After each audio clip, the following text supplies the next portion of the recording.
ओम श्री गणेशाय नमः। हरे कृष्णा, राधे राधे। मैं कुसुम सिंह छत्राणी आप सभी का अपने चैनल शिव शक्ति में हार्दिक स्वागत करती हूँ।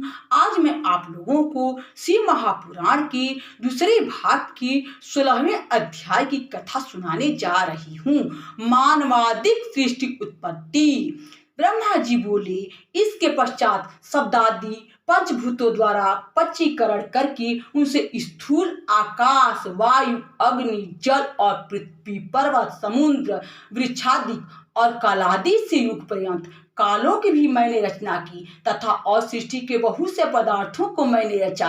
परंतु जब इससे भी मुझे संतोष नहीं हुआ तो मैंने अम्बा सहित शिव जी का ध्यान कर सृष्टि के अन्य पदार्थों की रचना की और अपने नेत्रों से मर्ची को, हृदय से भृगु को, शीर से अंगिरा को और कान से मुनिश्रेष्ठ पुलक को, उदान से पुलस्त्य को, समान से वशिष्ठ को, अपान से क्रतु को, कानों से अत्रि को, प्राण से दत्त को और गोदी से तुम नारद को और अपनी छाया से कर्दम मुनि को उत्पन्न किया। साथ ही सब साधनों का भी साधन धर्म को भी मैंने अपने संकल्प से उत्पन्न किया। तब कृतार्थ हुआ। फिर मैंने अपना दो रूप किया।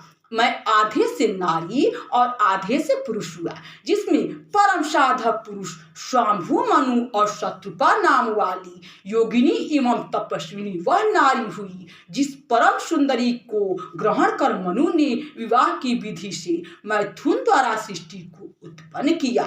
तब उससे मनु जी ने प्रियव्रत और उत्तानपाद नामक दो पुत्र तथा आकुति, देवपुति और प्रसूति नामक 3 कन्याएं उत्पन्न की और आकुति को रुचि नामक मुनि को और देवती को कर्दम मुनि को दिया तथा उत्तानपाद की छोटी बहन प्रसूति को दक्ष प्रजापति को दिया, जिनकी संतानों से चराचर जगत भर गया। फिर आकुति में रुचि द्वारा दक्षिणायुक्त यज्ञ और यज्ञ की दक्षिणा में 12 पुत्र उत्पन्न हुए। फिर देवहूति में कर्दम मुनि से कपिल मुनि उत्पन्न हुए और इधर दक्ष के 24 कन्याएं उत्पन्न हुई, जिसमें से दक्ष ने श्रद्धा आदि 13 कन्याओं को धर्म को दिया, जिनमें नाम ये हैं श्रद्धा, लक्ष्मी, धृप्ति, तुष्टि, मेधा, क्रिया, बुद्धि, लज्जा, वसु, शांति, सिद्धि और कीर्ति। फिर इनसे छोटी 11 कन्याओं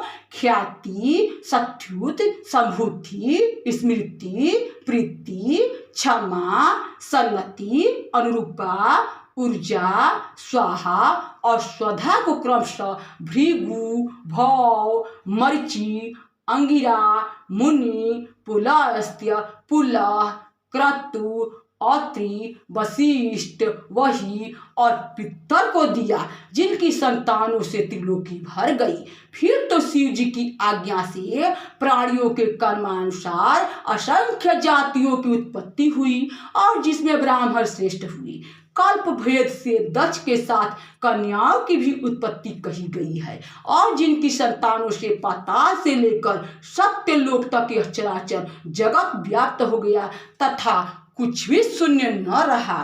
इस प्रकार शिव जी की आज्ञा से ब्रह्मा जी ने सृष्टि की रचना की। सदाशिव ने त्रिशूल के अग्रभाग से सती की रक्षा की, जिन्हें सर्वव्यापी विष्णु जी ने अपने प्रभाव से पहले ही निर्माण किया था और भी कन्याएं दक्ष जी से लोक कल्याण के लिए ही प्रकट हुई थी। इस प्रकार शिव जी ने भक्तों के उद्धार के लिए बहुत ही लीलाएं की, जिनका वाम अंग वैकुंठ और दक्षिण अंग मैं हूँ।